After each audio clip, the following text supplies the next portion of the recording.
Alguém te machucou? Perdoar não é possível nesse momento?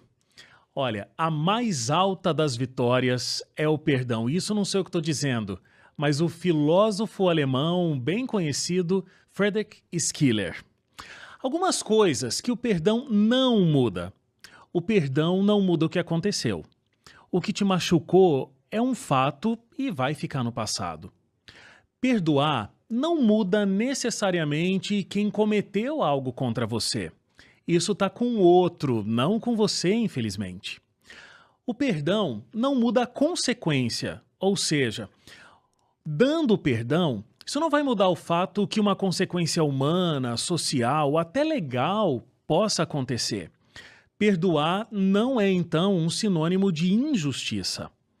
Perdão não muda sua memória. Talvez o tempo melhore isso. Perdoar não traz esquecimento instantâneo. Isso não tem a ver com falta de fé, ou mesmo de que Deus não está presente na sua vida. Feridas, elas demoram para ser curadas.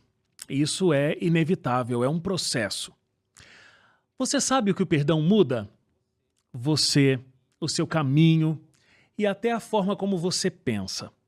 O perdão vai fazer bem para quem praticou o mal, se ele o pedir e até reconhecer o erro.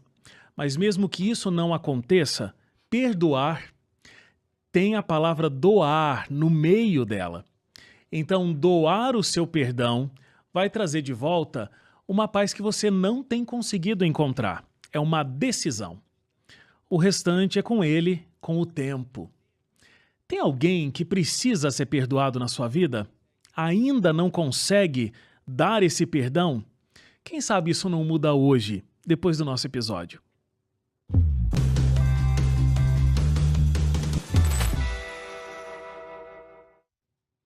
Bem-vindo! Estamos no ar com mais um episódio desse nosso especial aqui do Hope Hour. Dr. César Vasconcelos com a gente aqui mais uma vez. Terceiro episódio que nós estamos juntos aqui já, né, Dr. César? Muito obrigado, porque tem sido muito bom, muito esclarecedor, muito profundo também. Obrigado pelo convite. Já tô com um gostinho aqui, viu? Tô começando a gostar de ficar por aqui. É muito agradável. Muito bom, muito bom. E André Leite, que também é a primeira vez no Pensando Bem, mas já é cliente do Hope Hour, né? Já vim aqui, eu tô me lembrando aqui pelo menos umas 2 vezes antes, com o Dr. Rodrigo Silva e com o pastor Gilson Brito, agora com essa sumidade chamada Dr. César Vasconcelos. Isso. Aqui. Vamos ver se o Dr. César dá um jeito na gente hoje aqui. Ah, com certeza. Eu vou aproveitar aqui de graça. Estamos aí para nossa consulta grátis, mas não só eu e André Leite, você também. Então, você sabe que pode interagir com a gente, tanto através das redes sociais.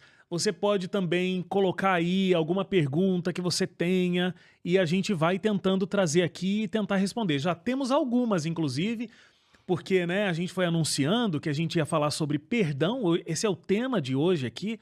Nós vamos falar sobre perdão e você pode colocar perguntas relacionadas a esse tema aqui pra gente. Deixa eu falar da revista Esperança, Mente Feliz. Ela é a grande razão da gente ter criado esses episódios especiais aqui, chamado Pensando Bem, né? Essa continuidade do que é o Hope Hour. Hope Hour está no ar toda quinta-feira e a gente aqui na segunda meio-dia, almoçando junto com você. O tema de hoje aqui dessa nossa conversa é perdão, que é um dos capítulos aqui dessa revista. A minha estava bem marcadinha aqui onde estava o perdão, mas essa é outra. Mas eu mostro aqui o capítulo para vocês. Eu acho que é antes desse aqui. Não sei se o senhor lembra, Dr. César. Eu acho que é o segundo, né? É o segundo? Vê se é o segundo. O Dr. César sabe porque foi ele que escreveu, né? Foi Não, o ele que terceiro, escreveu, a autoria do Dr. Pela César. lista da minha cabeça é o terceiro, né? Isso. Aqui, ó. Perdoar. Capítulo 3. Ó, o Dr. César escreveu com todo carinho aí, ó. Perdoar cura. O cura tá meio apagadinho pra você da câmera aí, ó, mas é perdoar cura. E é sobre isso que a gente vai falar hoje. Essa revista, como eu costumo dizer, né, foi escrita pelo Dr. César, é fruto de 40 anos de consultório que o Dr. César tem de experiência, centenas e centenas de artigos publicados, já há mais de 20 anos, né, ou 30 anos, Dr. César, um artigo por semana. Então, Mais 30 anos, Mais 30 anos na revista Vida e Saúde e Aham. no jornal da minha cidade, uma coluna toda quinta-feira. Imagina, é muita coisa. Muitos anos também já trabalhando com rádio e televisão, nessa psicoeducação, né, que é o termo falar da saúde mental, das emoções, nos veículos de comunicação. Então o Dr. César está muito acostumado com esse tipo de conteúdo, é a vida dele, um acadêmico da área, grande estudioso, e ele concentrou os assuntos que entendeu que seriam os principais, os assuntos que seriam essenciais para a gente começar aí a pensar melhor, a ter um cuidado com a nossa saúde mental. Essa que tem sido uma preocupação não só da Novo Tempo ao lançar essa revista, mas uma preocupação mundial, né? Como a gente tem falado, inclusive, aqui no Pensando Bem. Então, essa revista, com todo esse conteúdo que eu estou descrevendo aqui, é de graça para você, tá? Os Anjos da Esperança já fizeram esse pagamento para que acontecesse essa produção e essa impressão. Então, você pode clicar no link que está aí, se você está acompanhando a gente pelo YouTube. Então, a gente deixou um link que é só você clicar, preenche um cadastro rapidinho e a gente vai mandar essa revista integralmente grátis para você. Se você está assistindo a gente em outro canal, não está ouvindo a gente só pelo áudio, então novotempo.com/mentefeliz. novotempo.com/mentefeliz é o link que está aí à sua disposição. Além da revista, o Dr. César também preparou videoaulas que estão disponíveis no NT Play. Então, ntplay.com tem lá as videoaulas. Tá até aqui na tela, ó, a gente está mostrando um trechinho. Sempre vejo o Dr. César tomando esse chazinho aí e começando a conversa, né, Dr. César, com o pessoal lá sobre esses vários temas aí, sobre a saúde mental. Você que chegou por agora, de repente, primeiro episódio que você está acompanhando, a gente veio, inclusive, né, de algumas semanas atrás aí, de uma forte semana junto com a doutora Rosana Alves aqui na Novo Tempo, o Dr. César estava lá, eu também estava participando. Aí a gente já tem essas semanas, né, que a gente está toda segunda-feira aqui no Pensando Bem, e a gente está falando de que o Brasil é o país mais ansioso que a gente tem no mundo, a depressão está batendo aí também as nossas portas, a gente está no pódio como o país mais depressivo do mundo, e existe uma preocupação da Organização Mundial da Saúde que a depressão vai ser a doença mais importante até 2030. Então, até 2030, o que se tem ideia é que a depressão vai ser a doença que mais vai tornar a vida do ser humano aqui na Terra disfuncional. Então a gente precisa dar atenção para a nossa saúde mental. Não é só quando a gente tem um sintoma no corpo é que a gente deve procurar ajuda, mas a gente tem que cuidar também de como a gente pensa, de como a gente se comporta, e eu acho que o perdão tem tudo a ver com isso. Vamos começar, Dr. César, até você falando um pouco pra gente. O Leite tá aqui, inclusive, para me perdoar, né, Leite? Exatamente, o Wagner me trata muito mal. O Leite tem uma história muito, muito profunda de perdão. E a gente vai conhecer essa história e a gente vai analisar aqui. Mas, Dr. César, antes até da gente começar a ouvir a história do André Leite, qual é a importância do perdão para essa organização mental, para uma saúde mental mais interessante? Deixar essa mágoa, deixar esse peso, é fundamental para a gente ter mais qualidade de vida nessa área? É fundamental, ponto. É fundamental tanto para a questão da saúde mental individual quanto nas relações com as pessoas. Porque tem até uma frase meio antiga que aparecia na mídia por aí, eu não vou dizer a palavra que aparece lá, que não é mais pesada, mas fala tipo assim, quando se fala em relacionamentos, então esse pessoal diz assim, sem atração sexual não tem solução, né, por questões conjugais. Mas eu acho que a verdade é que sem perdão é que não tem solução. Né? Porque a questão sexual pode ser resolvida de várias formas, o perdão é mais profundo, o perdão requer alguma coisa mais elaborada, né? Então, o perdão é muito importante para a saúde mental, é impossível. Algumas palavras são perigosas, né? Como sempre, nunca e tal, impossível. Mas eu diria, é praticamente impossível uma pessoa desenvolver uma estrutura emocional equilibrada, um bem-estar emocional, se ela mantiver o tempo todo no seu coração, na sua mente, rancor, ressentimento, mágoa. Porque isso é como, sabe aqueles presos de antigamente que hoje tem tornozeleira eletrônica, né? Antigamente aquela bola de ferro com uma corrente assim, né? Para dificultar que o presidiário fugisse. Então, manter uma atitude de raiva, de rancor, de mágoa, é como você carregar uma bola pesada, que você está carregando essa bola pesada, né? Então, a vida fica mais pesada. Claro, você pode não estar pensando no dia a dia, assim, de que eu preciso perdoar aquela situação, aquela pessoa que eu não perdoei ainda. Não, a gente geralmente esquece essas coisas, bota por baixo do pano e vai vivendo. Mas a mágoa está ali, o ressentimento está ali. E o ressentimento e a mágoa que estão mais, talvez, num nível inconsciente, eles ficam produzindo repercussões na vida consciente. Como assim? Pode ter insônia, dificuldade para dormir, dificuldade para relaxar, uma ansiedade que não passa e tal. É porque tem essa coisa ali incomodando, né? Que pode ser, e no caso do perdão, geralmente é a falta do perdão.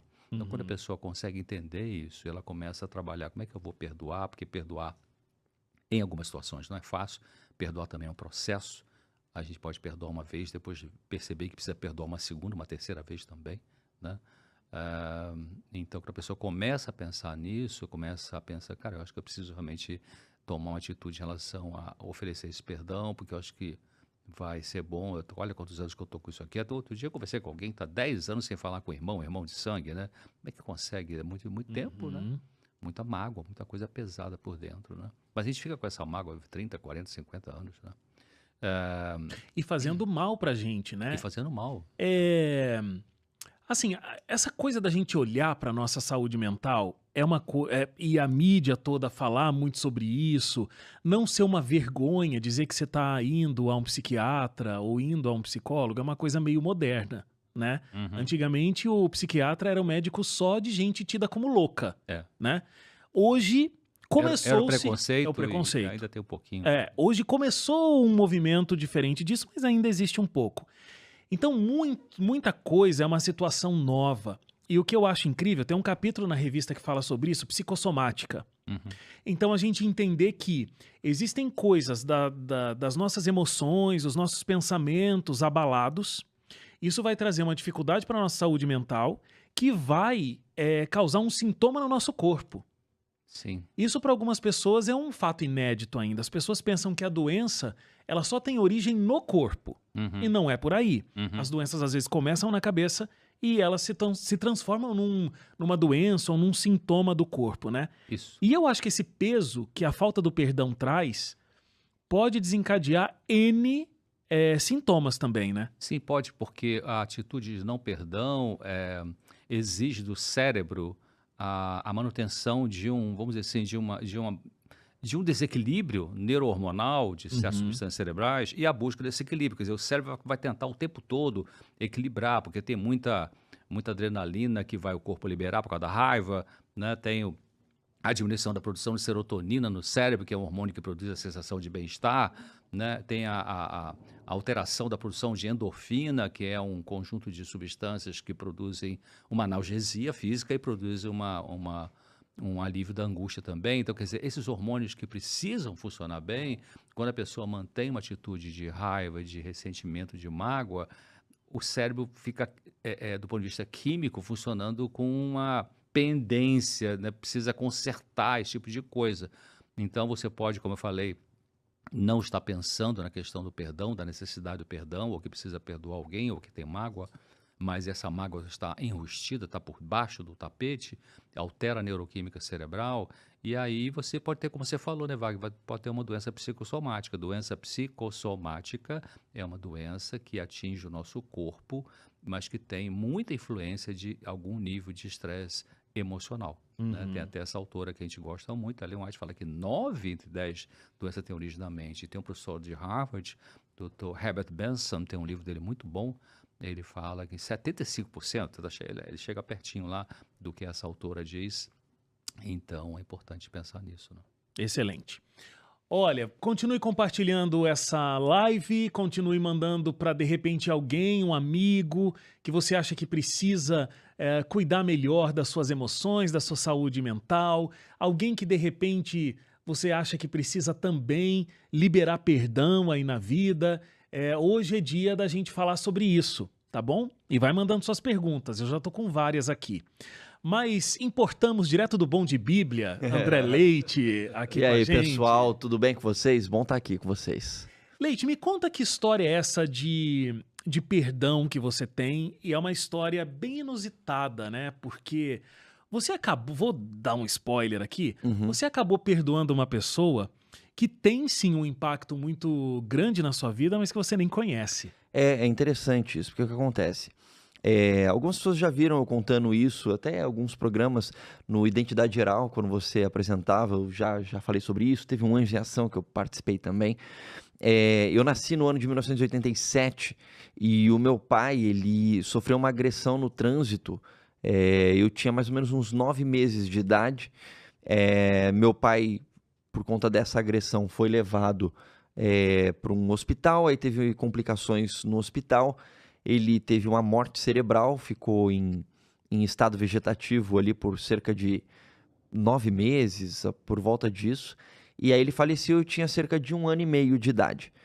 E aí, como você falou, esse homem, né, que teve uma situação com meu pai no trânsito e agrediu, ele deu socos no meu pai. Meu pai era um pastor da igreja adventista, ele estava indo fazer uma visita para uma pessoa que estava doente. E aí ele foi agredido no trânsito. Teve uma situação no trânsito ali de alguém entrar na frente.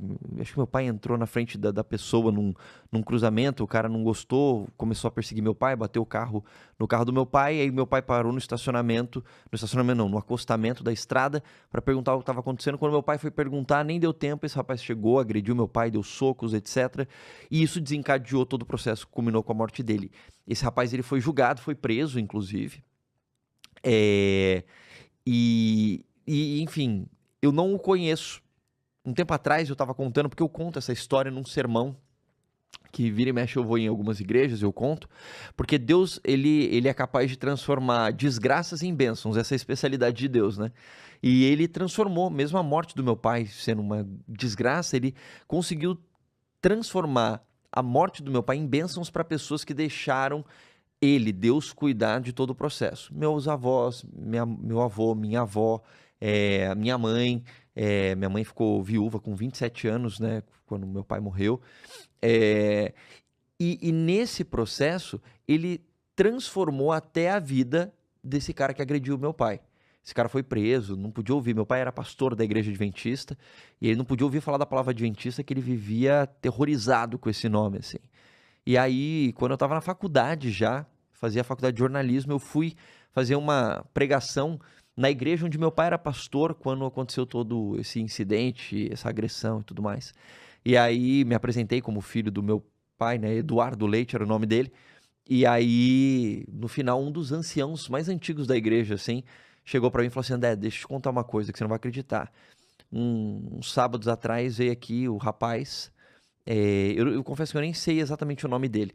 Ele veio aqui com a família, porque ele e toda a família dele se tornaram adventistas do sétimo dia, ou seja, eles se converteram e se tornaram fiéis da mesma denominação que meu pai era, e ele não podia ouvir falar no nome da denominação que meu pai era pastor, por ter agredido uma pessoa e isso ter causado a morte dessa pessoa, deixado uma criança órfã. Bom, não fui órfã por completo, porque minha mãe, né, me cuidou a vida inteira. Depois Deus me deu o presente de ter um novo pai também, mas perdeu o pai e tudo mais. E eu não o conheço. Um tempo atrás eu fui fazer uma pregação em Hortolândia, que é perto de Campinas, onde meu pai era pastor e sofreu essa agressão e tudo. E tem um irmão da igreja que me falou assim: eu conheço o filho do rapaz. E ele me passou o contato dele, tá no meu celular. Faz mais ou menos um mês isso. Eu ainda não consegui parar, tô numa correria nos trabalhos da vida, porque eu quero ter um momento de mandar uma mensagem para esse rapaz e falar assim: eu quero poder conhecer seu pai, porque eu acho assim. E aí é só a minha impressão, o Dr. César aqui vai poder confirmar se faz algum sentido meu raciocínio ou não. Talvez ele precise muito mais do meu perdão, eu falar para ele assim: olha, tá tudo bem, Deus cuidou de mim, cuidou da minha mãe nesse processo todo, porque eu, no fim das contas, apesar de eu ter passado a minha infância inteira sem ter um pai, e obviamente uma criança sente falta disso. O meu maior sonho era ter um pai. Eu fui ter um pai quando eu tinha 8 anos. Eu lembro de falar com a minha mãe, nas minhas orações de criança com Deus, de falar assim: o presente que eu quero ter é um pai. E aí quando meu pai se tornou meu pai, A primeira, acho que foi uma coisa muito natural, eu chamá-lo de pai, porque eu queria poder chamar alguém de pai. Então, eu, apesar de ter passado por isso, eu confesso pra vocês, eu nunca tive mágoa nenhuma, do tipo assim, seja com esse rapaz ou com Deus, sabe? Tipo assim, por que eu não tenho um pai? Por que eu não sei o que lá? Nunca tive isso, nunca tive. E nunca culpei esse rapaz, mas eu tenho uma impressão até hoje, e aí por isso que eu tô tentando preparar o momento certo, para poder abordá-lo e falar assim, olha, eu não sei se de alguma maneira você ainda sente algum tipo de culpa no seu coração, mas eu queria te dizer que Deus, ele cura todas as coisas e ele transforma desgraças em bênçãos. Eu sei que isso aconteceu na sua vida, pelo que me falaram, mas eu queria estender o meu perdão aqui para você, ainda que a gente nunca tenha se encontrado. Como você falou, essa agressão que ele teve com meu pai teve uma consequência enorme na minha vida. Eu passei uma infância inteira sem ter pai. Mas eu não, eu vou colocar dessa maneira, eu nunca tive mágoa, eu nunca tive nenhum tipo de rancor, nunca foi algo que passou pela minha cabeça, mas eu acho que talvez seja algo que ele precise ouvir de alguém que foi diretamente impactado por isso. Mas aí eu não sei se o Dr. César concordaria comigo nesse ponto, assim, puxa, você causou a morte de alguém e o filho dessa pessoa fala pra você, cara, eu te perdoo, tá tudo bem. A gente não sabe o que está no coração dele, né? Mas com certeza, na melhor ou na pior das hipóteses, vai ser um alívio, né? Vai ser não sei se sua mãe teve chance de conhecê-lo. Minha mãe participou do processo de julgamento dele, que culminou com a prisão dele. Mas eu acho que para além desse momento, minha mãe nunca teve um momento assim. Até porque minha mãe também nunca foi atrás, até onde eu sei, sabe? Sei. Confesso que eu nunca perguntei. Agora que a gente tá gravando o podcast, eu tô pensando. Confesso que eu nunca perguntei pra minha mãe se ela guarda alguma mágoa ou algum ressentimento em relação a isso. Porque minha mãe sim foi impactada, né? Foi o marido dela que foi assassinado, de certa maneira, assim, né? E também fiquei pensando se não é importante para a questão do perdão, mas só de curiosidade, se ele ficou preso muito tempo ou não, qual foi a pena que ele pagou por causa disso, né? Eu não saberia Mas te dizer. eu acho que sim, realmente é um oferecimento que você pode fazer e, na melhor das hipóteses, se ele já se sente perdoado, então ele vai ter a confirmação desse perdão de alguém tão ligado, né, com a pessoa a quem ele agrediu, que é o seu pai. E se ele ainda estava com essa angústia, então você fazer isso vai aliviar bastante a angústia dele. E eu ainda não entrei em contato com o filho dele, porque eu acho que é uma coisa tão profunda e tão significativa que eu não quero fazer desse momento uma coisa trivial, sabe?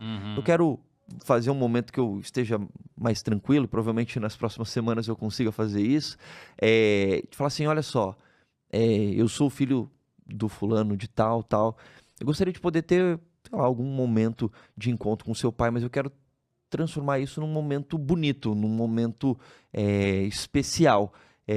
Enfim, e aí ter o contato do filho dele, eu acho que é muito melhor do que ter o contato dele, inclusive, né? Porque é alguém que pode talvez fazer um meio de campo ali, porque imagina, eu escrever pra ele do nada, assim. Então eu acho que Deus ele vai criando algumas possibilidades pra gente, sem que a gente peça, inclusive. Sim. Então uma pessoa no meio de um sermão que eu faço numa igreja, na região ali onde tudo aconteceu, né? Porque Hortolândia é do lado ali de Campinas. E a pessoa fala assim, eu conheço o filho desse homem aqui, eu vou te passar o contato. Eu entendo como uma providência divina, exato. Legal. Teve algum momento que você pensou assim, olha, isso realmente... Vamos lá. Como é que foi essa descoberta? Porque o André não tem uma saudade do pai que morreu, né? Não teve essa convivência. Você sentiu a ausência dele. Exato. Um ano de idade só, né? Eu tinha 1 ano e meio. Então, assim, por exemplo, eu não tenho memória. E naquela época, meu pai morreu, era 88, se não me engano foi agosto de 88. Já tinha câmera filmadora, essas coisas assim, mas era um item muito caro, assim. Eu não tenho ideia de qual era a voz do meu pai, por exemplo.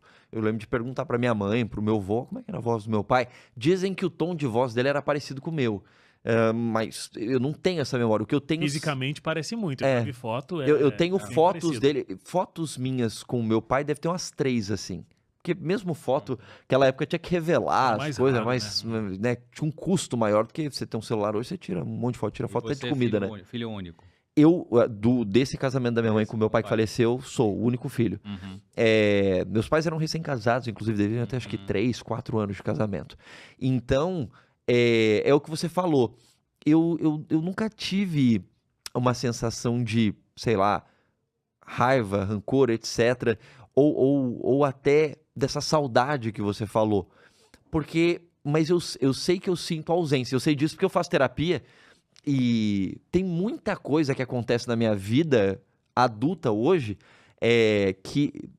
bom, aí vão das linhas, né, doutor César? A minha psicóloga, ela é psicanalista, né? Então, dentro da linha dela, muita coisa tá ligado com questões da infância. Mas eu já tive situações de ter crises de choro, assim, em situações aparentemente triviais, mas aí... fazendo terapia, minha terapeuta me ajudou a entender algumas coisas e quando ela me ajudou a entender, o choro de alívio veio junto também, né?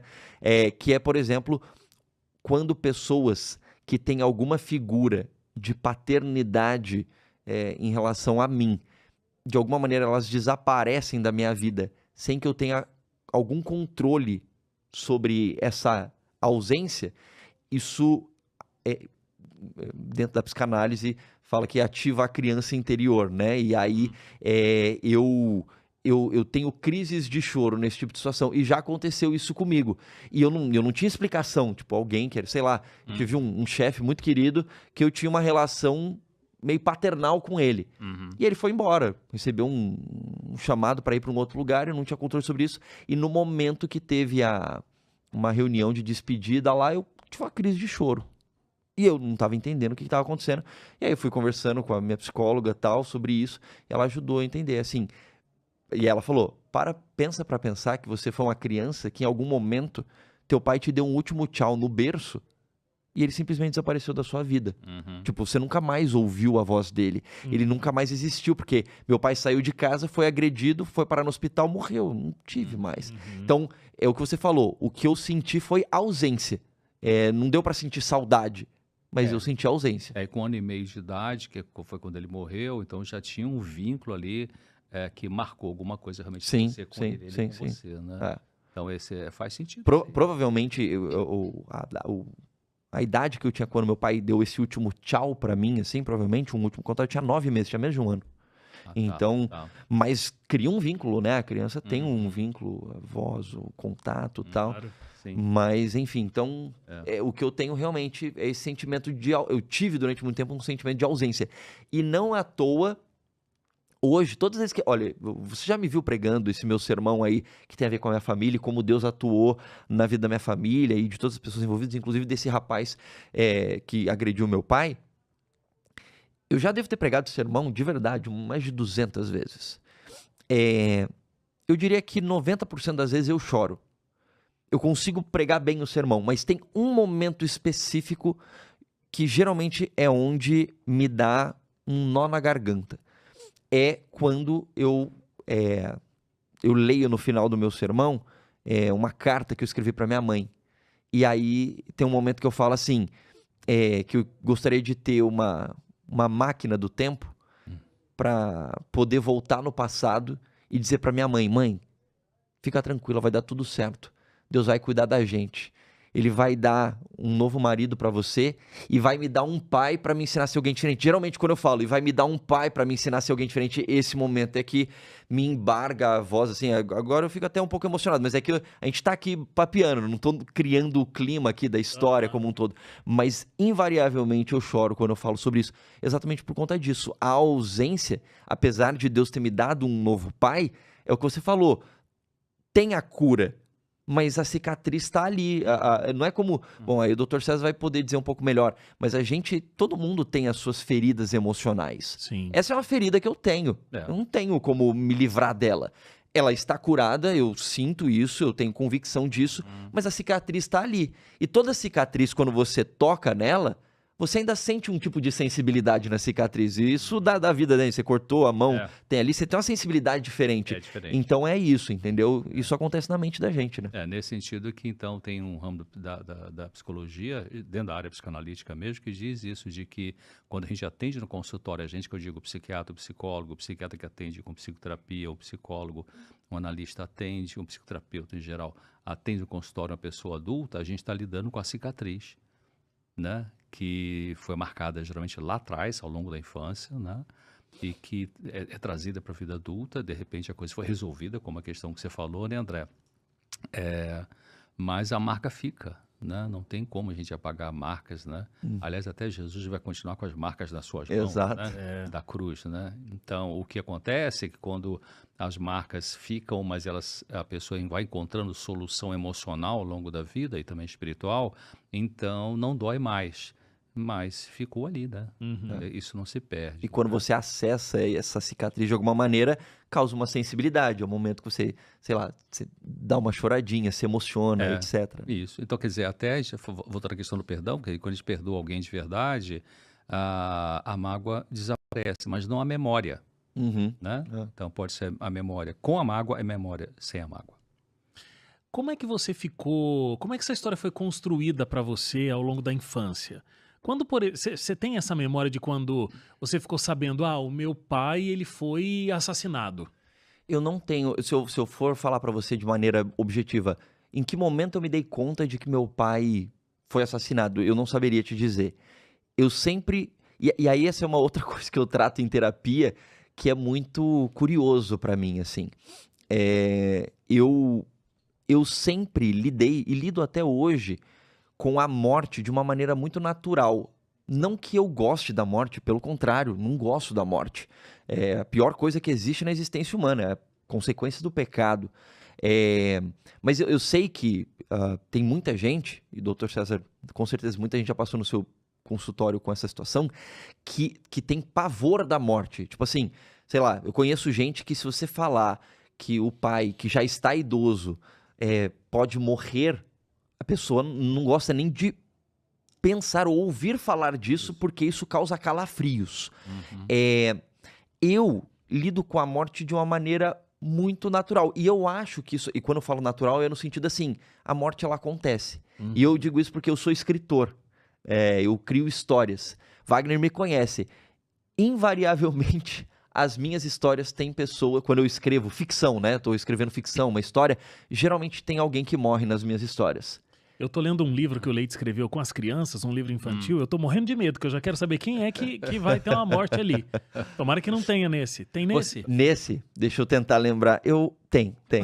Pronto. Tem. Mas é de maneira sutil, mas tem. Já vou perder um personagem lá. Sai de qualquer jeito.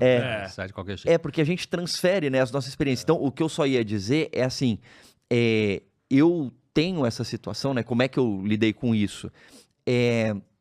A morte, ela não me apavora. Mas eu acho que ela não me apavora porque a morte, que significa ausência, ela sempre foi presente desde as minhas primeiras memórias.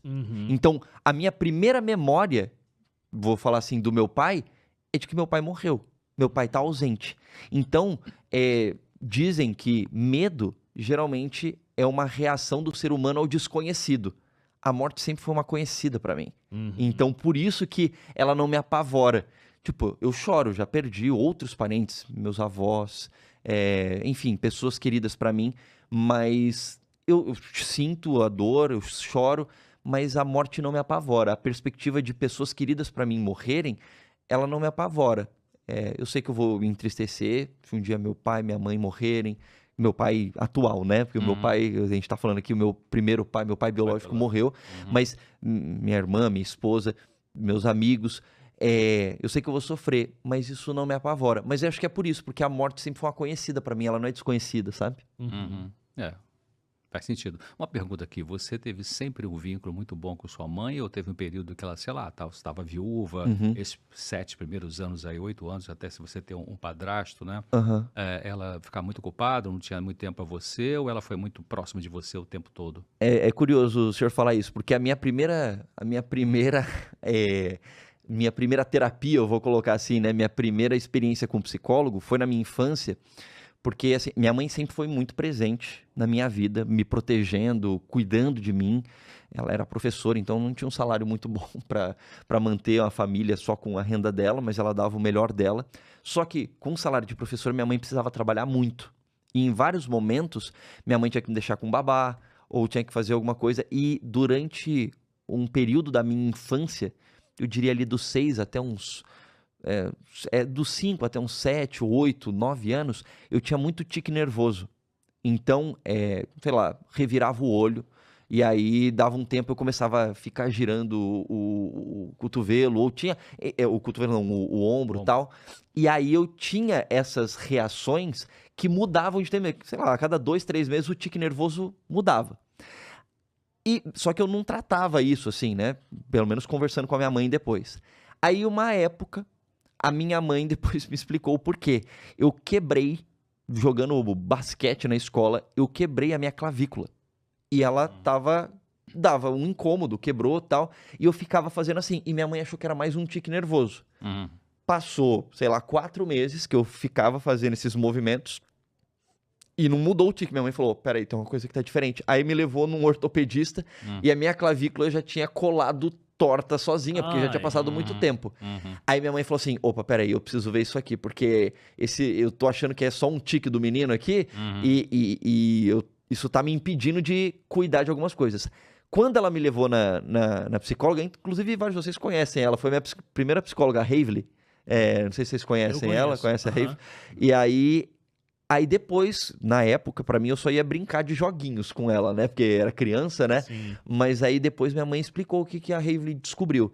Ela descobriu que a minha mãe, pelo fato de ficar muito tempo no trabalho, exatamente para poder pagar as contas, né? Com o salário de professora sozinha e tal, até minha mãe casar de novo, ela ficava várias vezes ausente. E um momento em que minha mãe me dava atenção é quando ela me dava bronca por conta de algum tique nervoso. Para de fazer isso, para de fazer esse movimento, para de revirar o olho, etc. Então, mesmo a minha mãe me dando bronca, eu pelo menos tinha a atenção da minha mãe no momento que eu queria. Não é como se minha mãe fosse ausente, mas eu queria mais ela perto de mim. E aí a minha psicóloga falou pra minha mãe, falou assim, ele tá sentindo a sua falta. Então, esses tiques nervosos são ansiedade de estar na sua presença.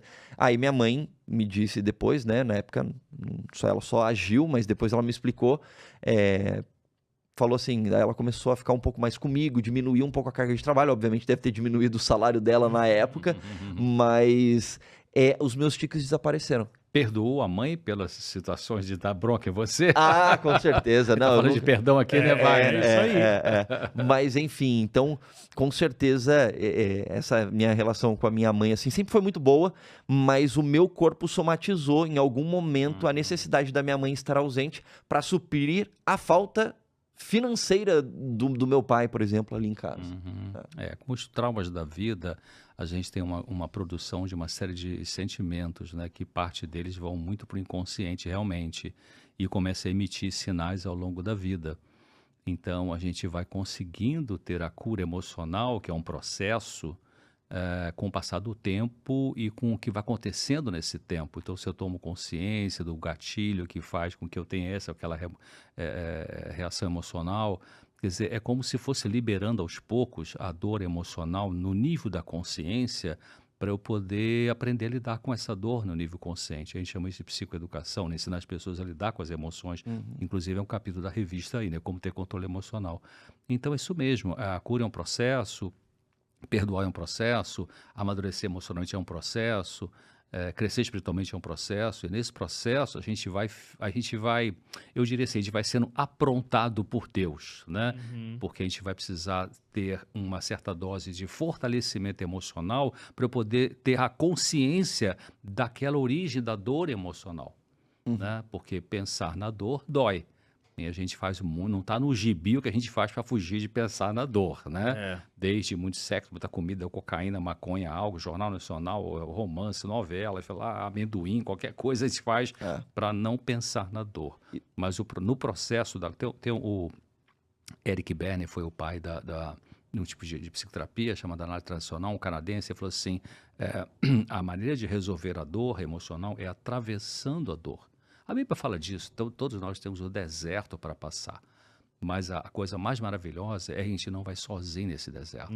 O Senhor Jesus vai com a gente. Eu acho interessante isso que o Dr. César falou, porque é uma coisa que tem muita gente que pode estar ouvindo a gente aqui e não está se dando conta às vezes, e essa autoanálise ela é muito importante, porque eu assim, como eu falei, assim como a morte sempre foi muito presente na minha vida e eu não tenho medo dela, assim, no sentido de eu não tenho um pavor com a situação da morte, a questão de eu frequentar um consultório psicológico por conta dessa situação que eu falei desde pequeno, ir numa psicóloga e tudo mais, isso também para mim é muito natural, porque eu já vi inúmeras entrevistas, eu lembro de gente famosa falar assim, eu não vou no psicólogo, não vou no psiquiatra, não sou louco, e recente, sei lá, coisa de 4, 5 anos atrás, e isso é uma... eu vou colocar, é a melhor palavra que eu tô achando aqui, mas é uma grande besteira, porque no fim das contas, como o Dr. César falou, o nosso cérebro tem um monte de reações químicas, o nosso corpo tem reações químicas que afetam o nosso corpo como um todo e estão relacionados às nossas emoções. E a gente faz uso de química, direta ou indiretamente, para tentar aliviar ou fugir dessas dores ou dessas coisas que ainda não estão resolvidas. E aí, como ele falou, então, por exemplo, pega uma pessoa que, de repente, pode ser a situação de alguém que está ouvindo a gente agora. Uma pessoa que ela está, sei lá, viciada em bebida alcoólica. Ela vive amortizada de dores que provavelmente ela está buscando fugir por conta do efeito do álcool. Ou até coisas que, às vezes, as pessoas nem se dão conta de que são disparadores de gatilhos, pelo menos das leituras que eu já fiz, doutor César. Você me confirma se eu estou errado ou não. Eu lembro que eu li um livro muito legal que eu achei interessante, que chama aquele Geração Dopamina, porque a dopamina é um elemento químico que dá sensação de prazer, de relaxamento e tudo mais. Tem muita gente que busca... Eu vou dar um exemplo simples, assim. Hoje em dia as pessoas assistem muito seriado, muito filme e tal.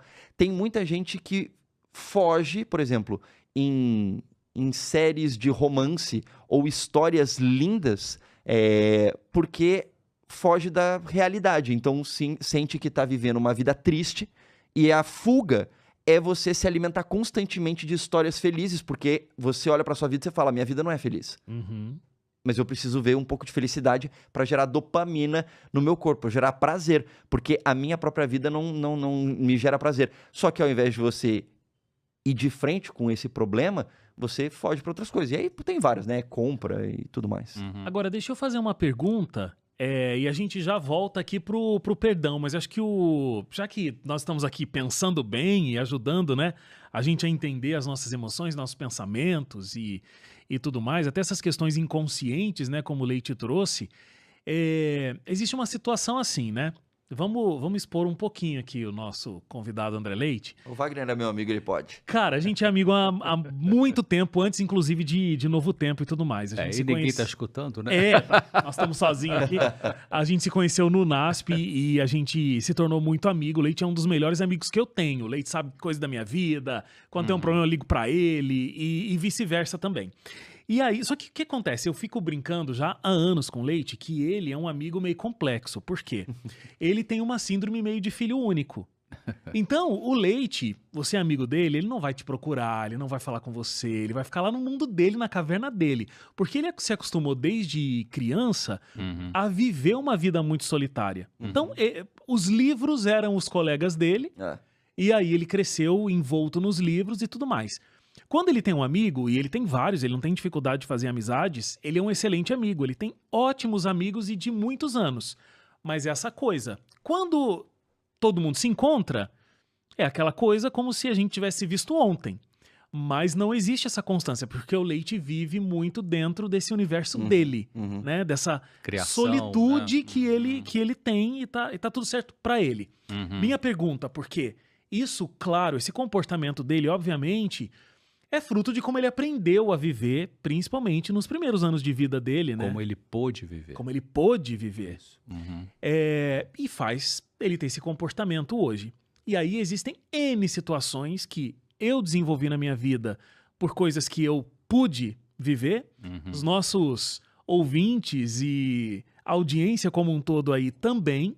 E minha pergunta é a seguinte: talvez se o Leite não tivesse vivido isso, até por ele ser uma pessoa super comunicativa e super carismática, ele seria uma pessoa talvez mais cheia de gente na vida dele, mais o tempo todo com pessoas e tudo mais, e também seria uma possibilidade feliz pra ele, né? Mas o Leite precisa dos momentos, inclusive, pra ele ficar sozinho, pra ele organizar os pensamentos dele, ele os livros dele, porque eu acho que vem aquele conforto da infância. Isso tá tudo certo? Ou, por exemplo, esse tipo de marca que gera um comportamento futuro, ele precisa ser resolvida para que existam outros caminhos? Deu para compreender a minha pergunta? Tipo, isso é o tipo de coisa que precisa ser resolvida? Ou é fruto da vivência dele e tá tudo bem, ele tem uma vida funcional, obviamente, não tá em sofrimento, segue a vida? Ou isso precisa ser resolvido? Boa pergunta. A gente se torna, em termos de personalidade, a gente se torna aquilo que causa menos dor. Ou seja, a gente vai se adequando ao ambiente, se tornando mais agressivo verbalmente, menos agressivo, mais romântico, menos romântico, mais racional, menos racional. E em função do que acontece naquele ambiente. Ou seja, a construção do nosso self, do nosso eu, depende de influências genéticas, mas que a neurociência fala que no máximo é 40% do que a gente é genético. Tem a epigenética, que são os fatores ambientais desde que a gente estava na barriga da mãe. Então, o que acontece no entorno, havia conflito conjugal ou não com esse neném na barriga, porque esses fatores ambientais, eles influenciam na maneira como o gene daquela criança vai se expressar. Então, isso chama-se epigenética. Então, a gente se torna aquilo que a gente se torna em função de genética, de epigenética, do meio ambiente onde essa criança cresceu, os primeiros anos da infância. Era uma família funcional, muito disfuncional. O que é a família funcional? Mas razoavelmente normal, né? Ou havia muito quebra-pau, muitos divórcios, enfim, coisas graves e tal.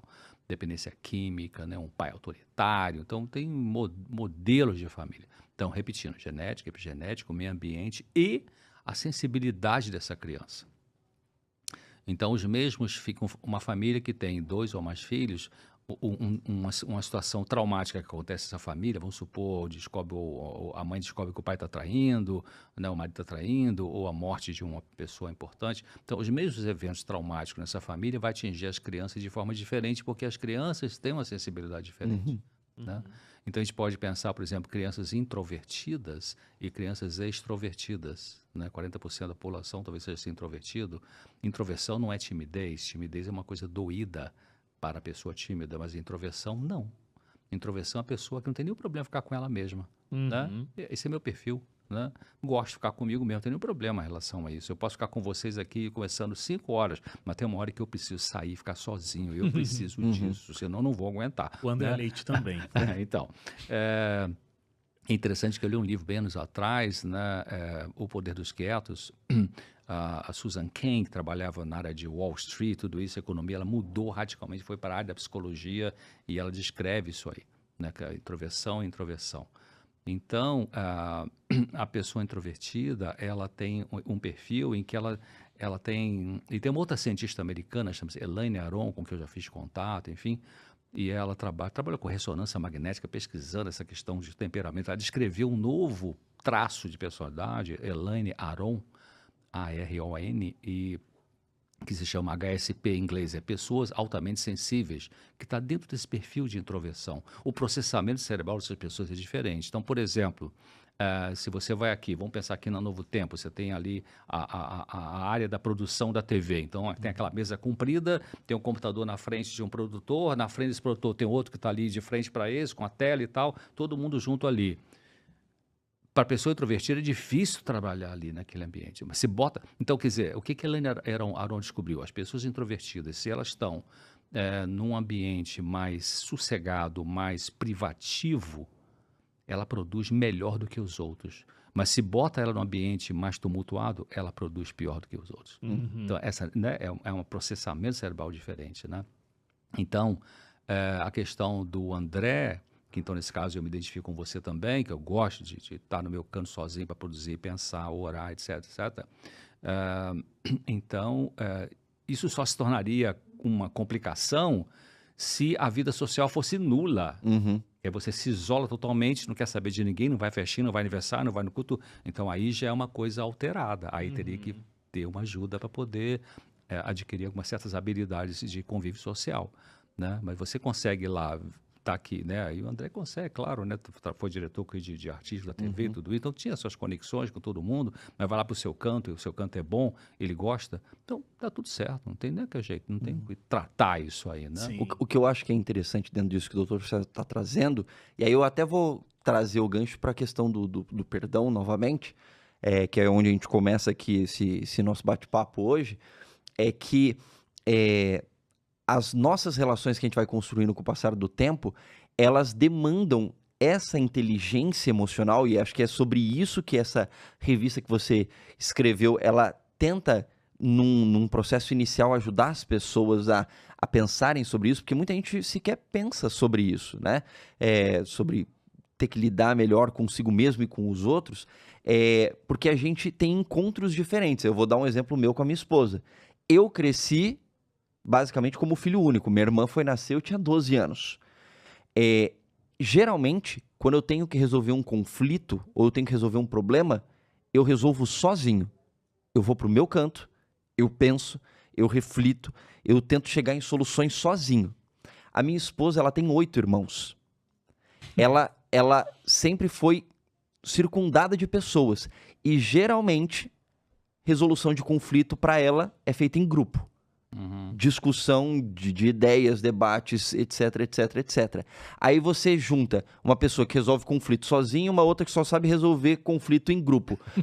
Essas duas pessoas estão casadas. Se essas duas pessoas não conseguirem entender bem a si mesmos e como funciona o outro, você não consegue continuar casado. Não vai dar certo. Eu Agora também tem o seguinte, viu, André e Wagner, o pessoal de casa, mas não é que eu não diria assim, você desenvolveu um papel mais de introversão, de resolver coisas sozinho, porque você foi filho único. Não, porque na minha casa são 5. Ah, ok. São 5, né? 2 irmãos, 2 irmãs, mas eu tenho esse É o teu perfil. É o meu perfil, ok. né? Então, essa questão. É realmente interessante, até dando um pulinho aqui na questão de casamento, realmente é muito comum de que pessoas que vêm de histórias diferentes, de histórias de como a dinâmica da família de origem funcionava bem diferente, né? Como você acabou de falar aí, né? Miguel vem uma família que resolve tudo junto, você é uma família, você resolve sozinho. Não é incomum que... Por que você casou com ela, então? Né? Ou por que ela casou com você?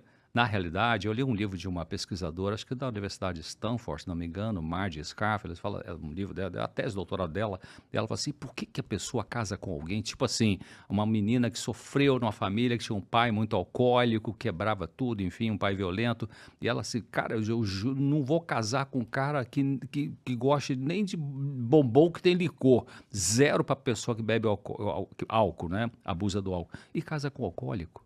Como é que é isso, né? O que a ciência pode contribuir para compreender isso? Então, nessa questão, é que você, no fundo, mais profundamente no seu inconsciente, precisava de ter realmente, sentir a falta, talvez, inconscientemente, de ter mais gente para te ajudar a resolver problema. E aí Aí casou com a Miguel, que é a parceira para isso. Sim. E ela, que foi acostumada com um monte de gente resolvendo tudo junto, no fundo, ela devia sentir vontade, assim, cara, eu preciso pensar sozinha para resolver. Um pouquinho Aí de casou com silêncio. você, né? Exato. Um pouquinho de silêncio, né? Silêncio, né? Maravilhoso. Ó, a gente já devia, inclusive, estar indo embora, mas eu respondi uma pergunta aqui, né? Então, vamos lá. Ó, é a primeira vez, Leite, que tem um não especialista aqui, porque a gente estreou com a Darleide, aí depois veio a doutora Rosana, né? Foi. E agora nós estamos com você Com aqui. um contador de história. Com contador de história. História. Então, não sei se você vai conseguir contribuir com o Dr. César hoje, a Darleide e a doutora Rosana conseguiram, mas tem umas perguntas aqui, Dr. César, sobre perdão. E coisas muito fortes, né? Histórias muito difíceis. Um perdão que não é liberado também não é à toa, né? Não é sem motivo nenhum. Às vezes é difícil que haja um perdão. A primeira pergunta. Minha mãe deixava meu padrasto me assediar e me bater até meus 17 anos. Hoje sou mãe e não consigo ter uma boa relação com ela porque eu lembro de tudo que eu passei. Será que um dia vou conseguir esquecer o passado? Boa pergunta. A gente tem que pensar, bom, uma coisa assim é porque essa mãe não te protegia, né?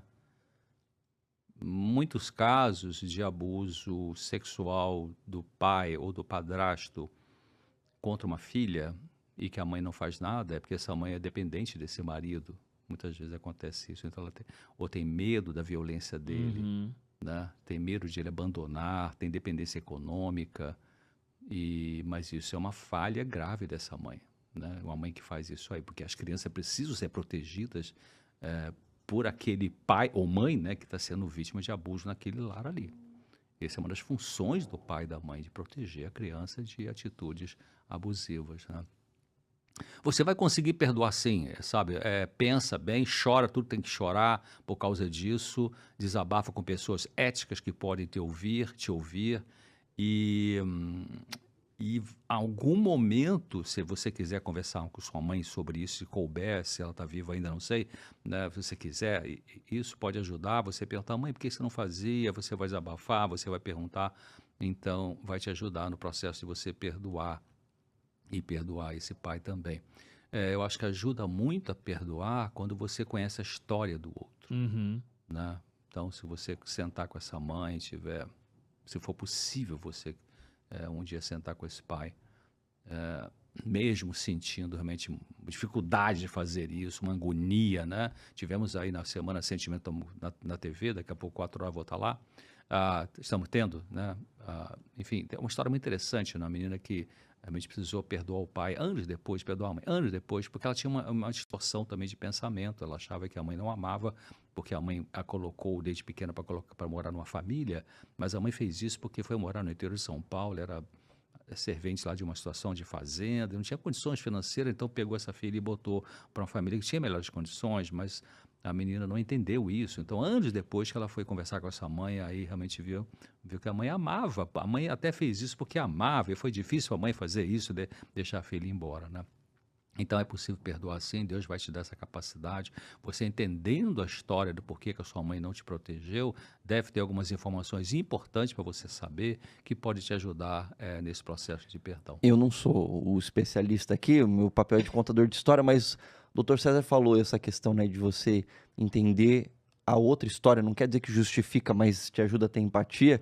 Eu lembrei do trecho de uma poesia, de uma música, que fala assim: você diz que os seus pais não te entendem, mas você não entende os seus pais. Uhum. E aí ele fala, eles são crianças como você. E aí ele faz uma pergunta, o que você vai ser quando você crescer? E essa é uma pergunta comum para criança, né? De o que você vai ser quando crescer no sentido profissional. Sim. Mas nesse contexto, eu acho que é quase uma pergunta psicológica ali, né? Falando assim, os seus pais já estiveram na mesma posição que você. Eles tinham os traumas deles também. Então, quebrar alguns ciclos envolve o processo de empatia. Não quer dizer que você vai conseguir consertar o que ficou lá atrás, mas você entendendo o outro lado, isso pode fazer com que você, sei lá, baixe a guarda pelo menos, e seja capaz de perdoar, né? E não quer dizer que você vai... o perdão não quer dizer que você apoia o que foi feito de ruim, não é isso, que você aprova, que você desculpa, no sentido de tá tudo certo. Não tá tudo certo não, machucou assim, não devia ter feito e tal. Tem uma frase interessante que pode ajudar, que diz assim, mais importante do que nossos pais fizeram com a gente, é o que a gente faz com o que eles fizeram. Ou seja, o que eu faço agora? A peteca está na minha mão agora, né? Mas ajuda muito a pensar isso, viu, André? Você falou uma coisa importante, né? O que eles sofreram também, né? Eu não sei, o senhor falou sobre entender a história do outro, que o Leite puxou esse gancho. Quando a gente fala de luto, por exemplo, a gente diz que existem fases, né? Que as pessoas vão viver e elas vão conseguir superar esse luto. Tem alguma coisa assim com relação a perdão? Existem algumas fases, de repente, para a gente conseguir perdoar? Algum passo para que exista o perdão? Boa pergunta. Depende também do perfil da pessoa. As pessoas são mais coléricas, mais autoritárias, mais assim, proativas, no sentido, elas conseguem perdoar mais rápido. Comparado com pessoas como eu, por exemplo, eu tenho dificuldade, o meu processo de perdoar ele é mais lento, né, do que uma pessoa mais extrovertida que consegue. Então, tem a ver com o perfil também. Agora, sim, o perdão ele pode ter um processo, porque às vezes o trauma foi tão doloroso, tão machucador, que a pessoa não quer ver o outro nem pintado de ouro, né? Não tem isso, né? Essa Tem. expressão, né? Sim. Então, às vezes pode acontecer assim, a pessoa, vamos dizer que seja um cristão, e que aí não perdoa porque foi muito machucado ou machucada por alguém, e isso pode ser na vida conjugal, pode ser na vida empresarial, pode ser na vida da comunidade religiosa, pode ser lá na infância, enfim, foi muito machucado e aí fica com muita raiva daquela figura que foi o pivô, a pessoa principal que machucou. E aí essa pessoa começa a pensar, né? Poxa, cara, mas eu sou cristão, mas eu vou conviver com isso aqui dentro de mim. Jesus falou, ame seus inimigos, né? Perdoa, vira outra face. Como é que eu vou lidar com isso, né? Então, chega um ponto que a pessoa não quer realmente nem pensar nisso, né? Nem pensar nisso, porque foi tão doloroso e que ela não pensa. Mas lá na frente o Espírito de Deus vai trabalhando, sabe, para tentar tirar essa mágoa lá de dentro, para aliviar a pessoa, para ter uma saúde mental melhor. E aí ela começa a pensar, puxa, eu acho que eu preciso perdoar, né? Mas eu não estou afim de perdoar. Então fica nessa luta. Essa luta pode ser 3 meses, 4 meses, 1 ano. Depois ela começa assim, não, eu acho que eu vou dar um espaço para perdoar. E começa a orar sobre o assunto, né? É que eu nem queria, que eu não queria nem pensar, quanto mais orar, né? Começa a colocar no conteúdo da sua oração, nossa, eu não consigo nem pensar em abraçar, tocar naquela pessoa, quanto mais abraçar e perdoar. Mas eu trago aqui para o Senhor me ajudar nesse processo. Então, a pessoa começa a dar esse espaço, né? Mas 1 ano depois ela começa, então, a elaborar a ideia de que, não, acho que eu acho que eu preciso perdoar sim. Aí passa mais 3, 4 meses, então ela pensa, como é que eu vou fazer para perdoar? Eu vou mandar um e-mail, eu vou mandar um WhatsApp ali, eu vou pessoalmente, eu vou telefonar, como é que vai ser, né? Porque eu preciso. E ela vai avançando. Então, e para algumas pessoas tem esse processo, né? E tem também uma outra modalidade de processo de perdão, é que às vezes o perdão você perdoa, depois tem uma outra vez para perdoar, porque você lembra que ainda ficou um resto de mágoa, né? Aí você vê que tem que perdoar uma segunda vez. Teve anos atrás, 1996 por ali, teve um genocídio num país no centro da África chamado Ruanda. Ruanda. Sabia que eu tava pensando nisso, foi em 94. 94, né? Tutsis contra outra tribo. Uma coisa Hutus. assim, Hutus. Hutus. E eu ganhei um livro de uma cliente minha, ganhei um livro chamado Sobrevivi para Contar, descrito por uma mulher que sobreviveu àquela matança, chamado Immaculée Ilibagiza. Acho bonito esse nome, Immaculée Ilibagiza. Ela era filha de uma família católica e o pai era um líder na comunidade e era um cara muito bom, muito bondoso, ajudava todo mundo. E ela tinha um irmão que tinha feito mestrado numa certa área, uma pessoa que a família tinha condições, tinha estudos, né? E aí a família foi vítima desse genocídio. Genocídio é quando numa raça, um povo mata outro povo da mesma raça, ele acaba. Enfim, foi com facão, com foice, que eu trouxe assim, muito cruenta, muito difícil, né? Muito dolorosa. E aí, quando realmente esse grupo invadiu a casa dela e com os facões e tal, matou o pai, matou todo mundo, e pegou o irmão dela que tinha um mestrado. Deixa eu ver o que tem na cabeça de alguém que tem mestrado, e pá, rachou a cabeça do rapaz, enfim. E aí tinha, ali por perto, tinha um pastor evangélico que ele deu apoio a essas pessoas que estavam sendo vítimas desse ataque cruel. Então ele tinha ele tinha um banheiro na casa dele que ele botou 8 mulheres nesse banheiro, inclusive a Imaculée. Acho que durante 6 meses, pelo menos, ele encostava um armário na porta, então você não jurava, ninguém via que tinha aquele cômodo ali, aquele banheiro, né? E ela ficou ali, acho que 6 meses, né? Uau. E de madrugada a gente puxava devagarzinho o armário e dava alimentação para ela, sabe? Imagina, 8 dedos com banheiro, fazia tudo ali, né? Enfim, e aí ela sobreviveu. Aí ela emigrou para os Estados Unidos, a Imaculée, escreveu esse livro, Sobrevivi para Contar. Então, eu dei essa volta toda para contar o quê? Como é que ela ia perdoar esse pessoal que trucidou a família dela? Então, ela fala assim, que ninguém pode dosar ou medir o tempo necessário que vai ser preciso, né? O tempo necessário para alguém perdoar. Então, cada um vai ter um ritmo, cada um vai ter um processo, cada um vai ter uma condição. E eu acho muito lindo que o Senhor Jesus respeita isso. Cada um. Então é isso. Essa é uma história muito forte. Você viu aquele documentário que que teve um grupo no NASP que produziu, Sim, né? o Paulo Mondego, junto Isso. com a Larissa Jansson.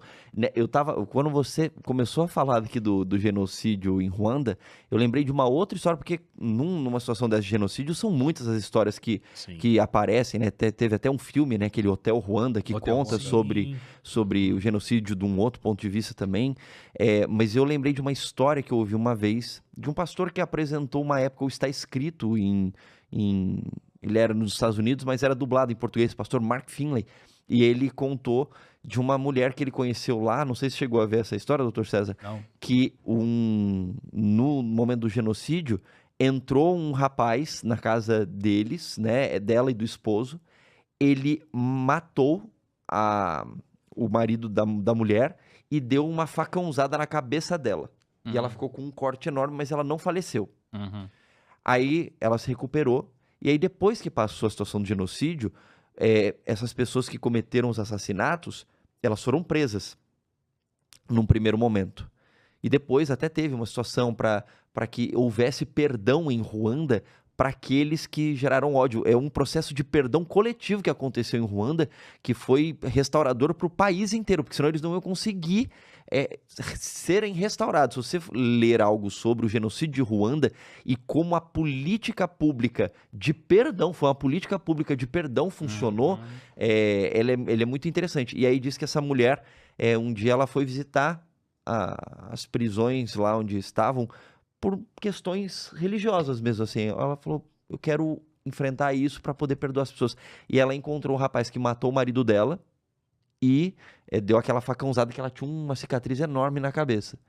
E aí, quando eles foram libertos nesse processo de perdão coletivo, esse rapaz não tinha para onde ir. Ela encontrou depois com ele na rua. Uhum. E aí ela levou ele para dentro de casa e começou a tratar ele como um filho. Imagina você tratar como filho a pessoa que matou o seu marido e te causou a maior cicatriz física da sua vida. É um processo Só que... por Deus, É né? isso que eu ia falar, só o Espírito Santo é capaz de fazer isso, mas é uma coisa assim que... Eu vou usar essa expressão que geralmente ela é usada do ponto de vista negativo, mas eu quero colocar do ponto de vista positivo aqui. É uma reação devastadora dentro de você, no sentido de que, assim, você não tem como mais ser a mesma pessoa depois disso. Você não apaga o que ficou lá para trás, mas você absorver como um filho seu alguém que matou o seu marido e te causou uma dor enorme, puxa vida, é uma impossível, coisa... Só pela graça. Só pela Só. graça de Deus. Bom, mais perguntas aqui. Abandonei minha ex-esposa com meu filho de 3 meses. Quando ele cresceu, me fez a pergunta mais difícil que tive que responder. Por que você foi embora e me abandonou? Como me perdoar por esse erro? Que bom que esse filho fez essa pergunta, né? Porque é uma pergunta que ajuda esse pai a refletir. Porque às vezes ele pode ter fugido de pensar nessa pergunta ao longo do tempo, depois que ele abandonou. Como se perdoar quando a gente faz uma besteira, né? Primeiro, reconhecendo o erro, não justificando o erro. Então, a gente tem que reconhecer. Você tem que reconhecer o seu erro e ver que foi um erro realmente difícil para uma criança que não tinha culpa nenhuma do problema que existiu entre você e tua mulher que te levou a abandonar. Segundo, você vai não repetir mais coisas semelhantes ou correspondentes a essa, né? Não iguais, porque talvez não vai ter mais filho, mas correspondentes, preste atenção. Né? Porque talvez o padrão emocional que te levou a se afastar e deixar essa criança abandonada, esse padrão emocional pode continuar e funcionar para outras questões, outros relacionamentos. Né? Então dá uma pensada nisso. Você não tem um perfil de tirar o time de campo, independentemente do tipo de vínculo que você fez com uma pessoa. Pode ser um colega de trabalho, pode ser alguém da comunidade religiosa, enfim. Então... E a terceira coisa é você pensar que lá naquela ocasião, se você considerar tudo que estava acontecendo em volta de você, dentro de você, foi o que você conseguiu fazer.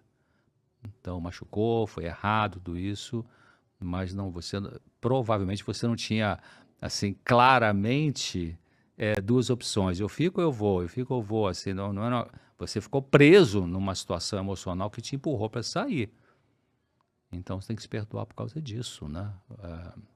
Nós somos perdoados por causa dos nossos pecados, e Jesus falou para aquela mulher, né, olha, você vai, não peques mais, e não está escrito no Evangelho, nenhum dos 4 evangelhos ali, Mateus, Marcos, Lucas e João, mas eu consigo ler Jesus falando assim, Maria, vai e não peques mais, mas deixa eu junto com você, senão você virou a esquina, já vai pisar na bola, porque o eu engana o nosso eu, né? A Bíblia fala disso, enganoso é o coração. Então, sem Jesus, a gente vai repetir mesmo, né? Se tiver só uma religião superficial.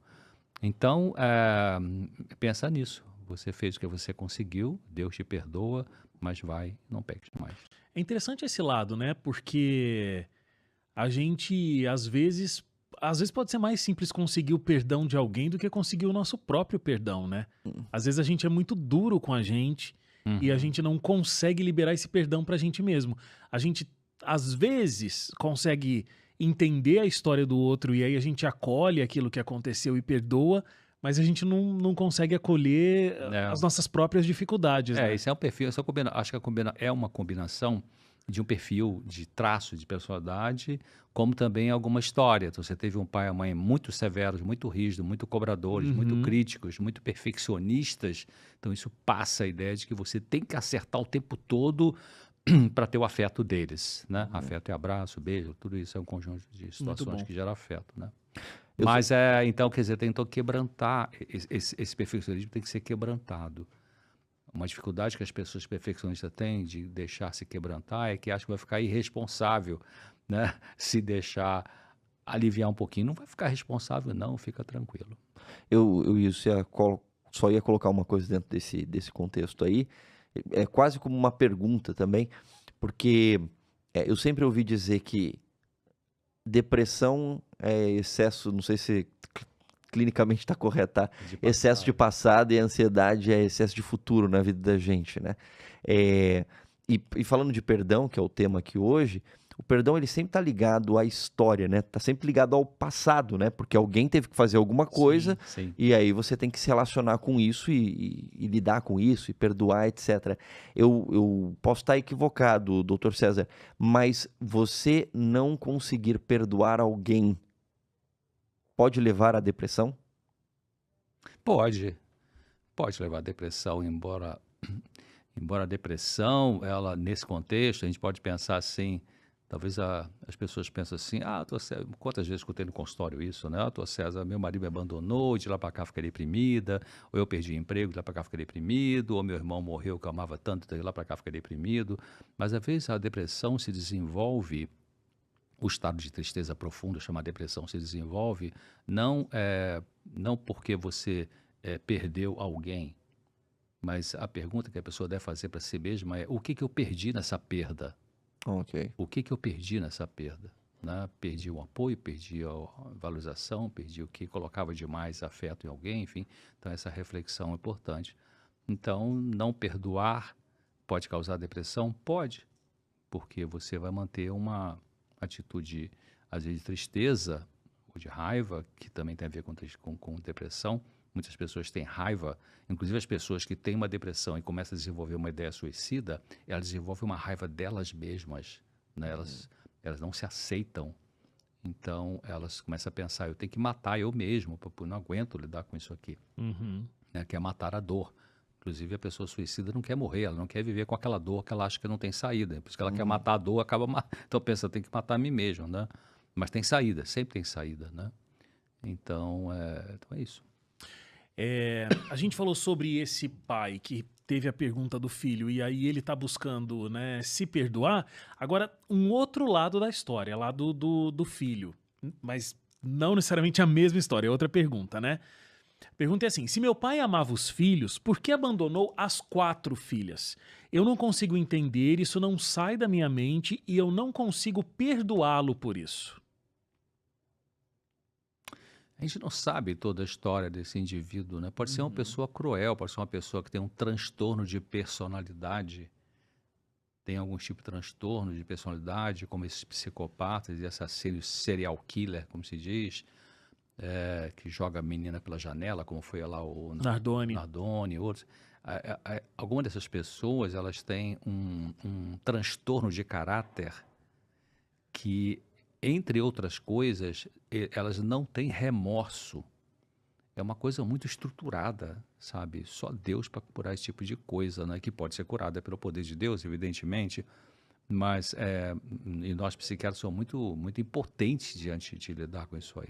Não tem uma medicação que vai mudar o caráter de uma pessoa nesse sentido Que de tem uma uma crueldade, psicopatia. de uma psicopatia, né? Psicopatia é uma árvore que cresceu e ficou torta, né? E a pessoa ficou torta e com essa estrutura machucada. Então, será que tinha uma psicopatia e por isso tinha essa frieza afetiva, né? Será que tinha um perfil esquizoide, né? Um transtorno de personalidade esquizoide, que a pessoa tem uma frieza afetiva, esquizofrênico?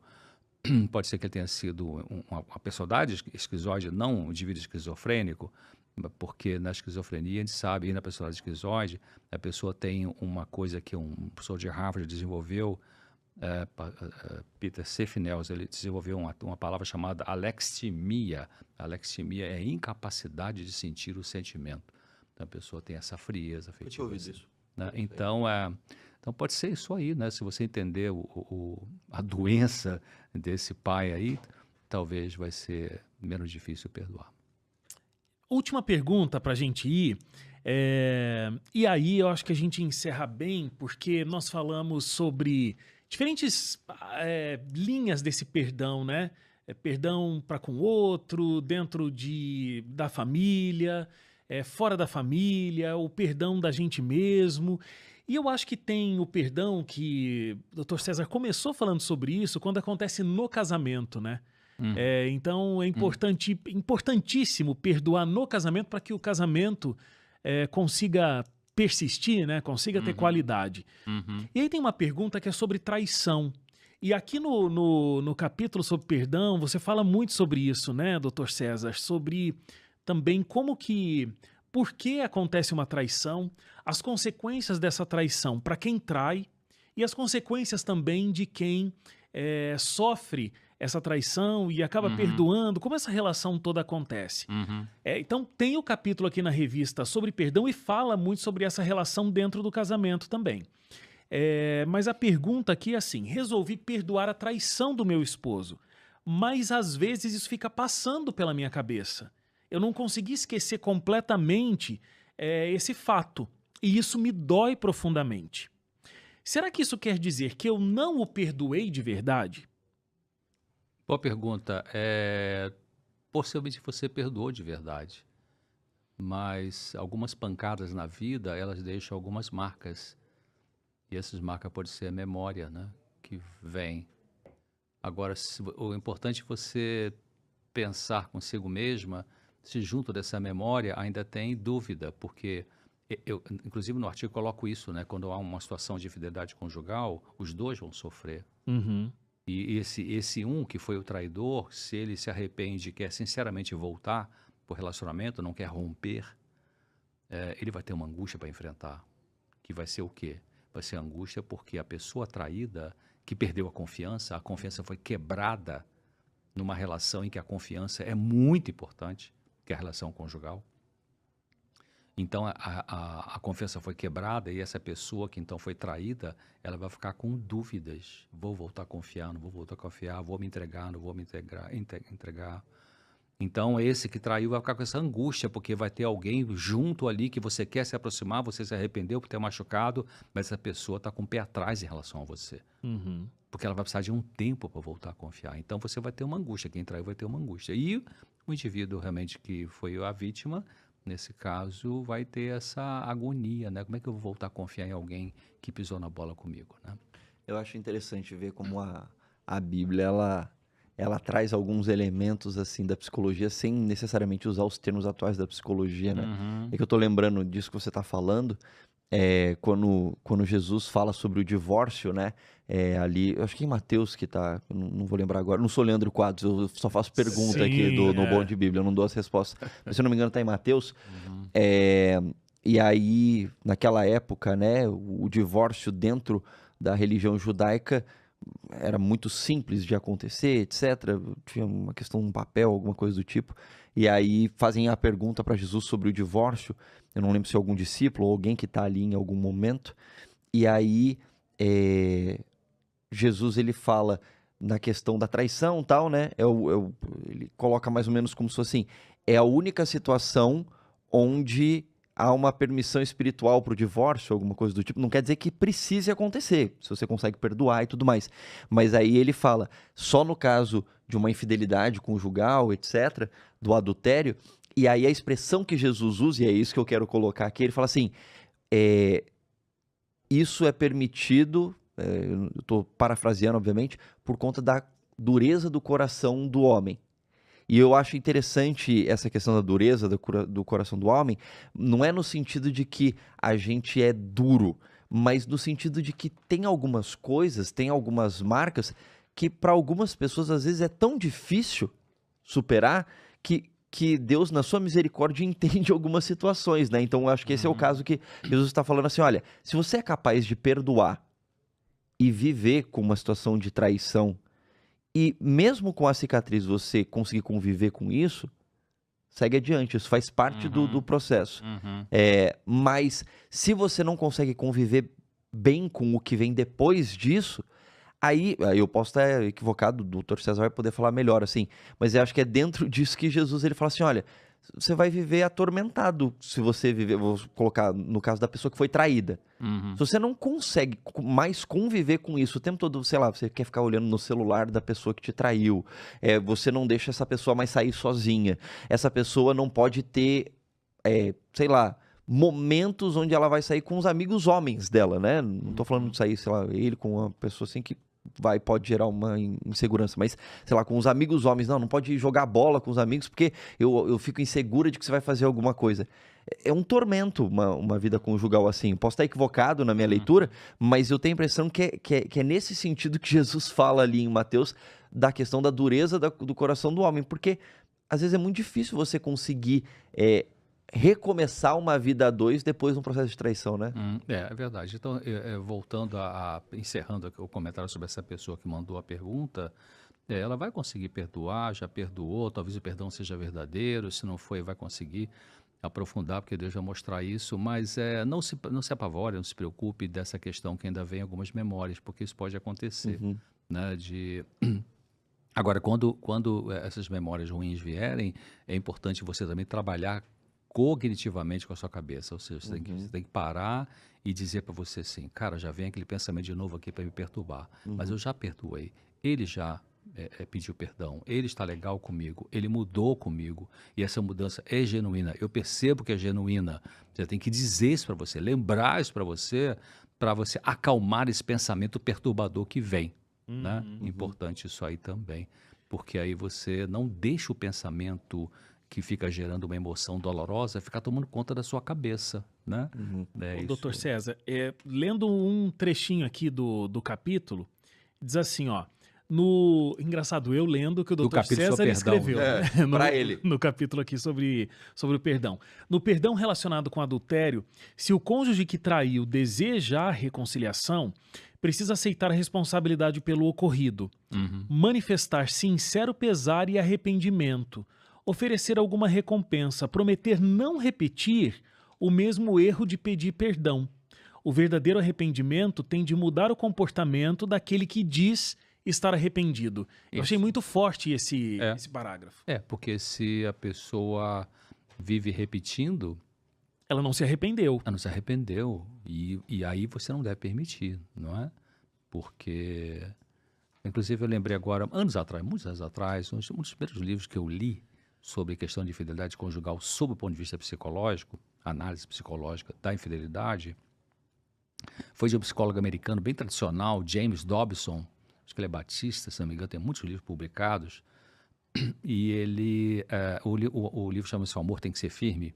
Então ele conta a história de uma mulher que foi traída pelo marido, uma cristã foi traída pelo marido, e ela foi se aconselhar com ele, e ele perguntou, doutor Dobson, então quer dizer que como cristã eu tenho que tolerar, tenho que perdoar, tenho que aceitar esse homem? O cara continuava traindo ela, né? Tenho que realmente cuidar bem dele, da comida, da roupa, e sexo, tudo isso e tal, porque eu sou cristã, né? Eu tenho que dar um bom testemunho e tal, né? É isso que eu tenho que fazer? Eu gostei da resposta dele, ele falou assim, não, eles continuam na ativa em relação a te enganar, Você vai tratá-lo bem sim, mas você vai tratá-lo com diplomacia. O que que é isso? Bom dia, boa tarde. Olha, dia 3 vence a conta de luz, precisa pagar e dá licença que eu vou ali cuidar das crianças, eu vou lá sair com a minha amiga. Então você, né, você se protege, porque senão o indivíduo vai ficar abusando de você. Ser humilde como cristão não é você deixar as pessoas pisarem em cima de você como se fosse um capacho, não é isso? Uhum. Tem que ter a dignidade, que é diferente de orgulho, né? Então, encerrando, cuidado, tá? Você que mandou a pergunta, não deixe seu pensamento ficar muito rodando na cabeça, corta ele de cara, lembrando de que você tem um feedback desse marido. Esse marido, ele teve um arrependimento sincero, foi honesto, tá legal com você, então tem que deixar isso passado para trás. Eu achei interessante pensar uma, uma questão aqui, por exemplo, no caso de uma pessoa que trai, né? Você falou desse caso aí do livro, da pesquisa. Existe uma diferença entre arrependimento e remorso, né? Porque o arrependimento, ele tá muito ligado a eu não... Vou colocar dessa maneira. Eu não gostaria que a situação como um todo tivesse acontecido. Então, por exemplo, uma traição, eu não gostaria de ter feito aquilo que eu fiz. O remorso, ele tá ligado à consequência. Então, só assim, eu não gostaria de ter sido descoberto. Eu não gostei da minha mulher ou do meu marido ter descoberto isso e a consequência disso.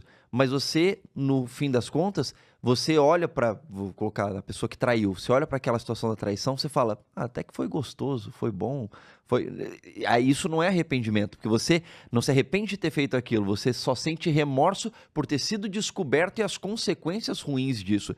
É sutil, mas faz toda a diferença pro processo da pessoa realmente definir, ok, então eu mudo o meu comportamento a partir de agora ou eu não mudo o meu comportamento a partir de agora no que tem a ver com a questão de fidelidade, né? Sim, bem colocado. Bom, eu queria agradecer a todo mundo que participou, a todo mundo que ficou com a gente aqui nessa live, compartilhando, interagindo com a gente. Espero que perdão tenha sido um assunto que a gente conseguiu dissecar mais profundamente e isso possa ter trazido calma ao seu coração, que de repente você possa estar um passo mais próximo aí de perdoar alguém, né? E esse episódio tenha te ajudado. Não deixe de pedir a sua revista Esperança, principalmente com relação a perdão. Vale muito a pena ler esse artigo aqui, o terceiro da revista. Então você pode clicar no link que está aí do lado ou entrar nesse site novotempo.com/mente feliz e pedir a sua revista. Leite, obrigado por ter vindo. Obrigado, Wagner. Obrigado, pessoal aí do podcast. Dr. César, sempre um privilégio aprender contigo. Obrigado, Dr. César, por ter vindo de volta. A gente se encontra na próxima segunda-feira ao vivo. A gente sabe quem tá aqui na segunda-feira? Nós vamos avisar aí nas redes sociais e você vai poder interagir e lidar com o nosso tema. Fica sempre ligado aí no nosso @HopeHourNT. E aí você vai ficar sabendo de tudo que vai acontecer por lá. Mas a gente aqui no Pensando Bem termina com uma mensagem sua, Dr. César. É com você. Eu vou até olhar para a câmera, o pessoal de casa, né? Então, olha só. Jesus disse uma coisa assim que mexe muito com a gente, né? Ele falou assim, se você não perdoar os outros, o Pai do Céu não vai perdoar você. Claro, a atitude de Deus é uma atitude de perdão. A mente de Deus é uma mente perdoadora, né? Mas eu gosto de algumas passagens bíblicas que falam, tem várias que falam assim, a impiedade destrói o ímpio, quer dizer, a maldade destrói o indivíduo mau. Ou seja, não é Deus que destrói no sentido, claro, no final Deus vai ter uma atitude de acabar com o mal definitivamente. Mas, então a mentalidade de Deus é de perdoar e Ele quer dar essa mentalidade para a gente. Paulo escreveu aos Romanos, né, que nós devemos ter uma renovação da nossa mente. Mas eu não consigo perdoar o Dr. César, o negócio é muito doloroso e tal. Então você tem que colocar isso para Deus. Comece a orar para Deus. Você tem que ser plenamente honesto com Deus na sua oração, dizendo, Senhor, olha, eu não consigo pensar em perdoar fulano de tal, e você cita com detalhes. Não é porque Deus precisa saber, Ele já sabe, mas você que precisa falar. Falar é terapêutico, né? Te ajuda a curar. Então você coloca para Deus isso. Você pede a Ele a capacitação de conseguir, o mais breve possível, perdoar essa pessoa que te feriu, que te magoou, ou que ainda talvez esteja ferindo, magoando. Eu lembrei agora, na minha Bíblia eu coloco muitos textos, né, assim, de Ellen White, essa autora inspiradíssima, e lá no livro de Jó eu coloquei um texto que no final, é um texto um pouquinho longo, mas que eu vou lembrar do final, que fala assim que Jó conseguiu ter muita cura da sua angústia por ter perdido tanta coisa naquela guerra espiritual, e Deus ouviu a oração dele quando ele começou a orar por aquelas pessoas que o haviam ferido e magoado, né? E essa autora fala assim, perdoe as pessoas, peça o poder a Deus para você perdoar as pessoas que talvez continuem te magoando, né? Então é uma capacitação muito libertadora, viu? Porque você conseguir receber de Deus, do céu, a capacidade de se desligar, no bom sentido da palavra, da situação que gerou a mágoa e você perdoa, cara, traz um alívio que nenhum medicamento do mundo consegue fazer isso, nenhum psicólogo, nenhum psiquiatra consegue fazer isso. Então, coloque para Deus, seja honesto, Senhor, eu não consigo, me dê a capacidade para eu conseguir. E tem um outro texto dessa autora que ela fala assim, se você está disposto a ser feito, disposto a mudar, Deus faz o resto. Grande abraço, fica com Deus. Se cuide. Semana que vem a gente está de volta. Até lá. Tchau.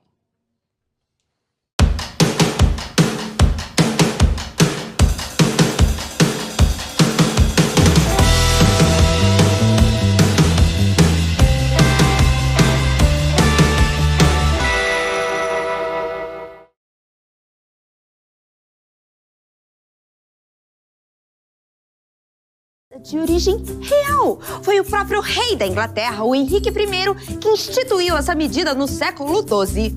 Ele devia ter perdido o juízo, isso sim. Mas, doutora, quanto que dá isso em centímetro, hein? 91,4 centímetros, precisamente.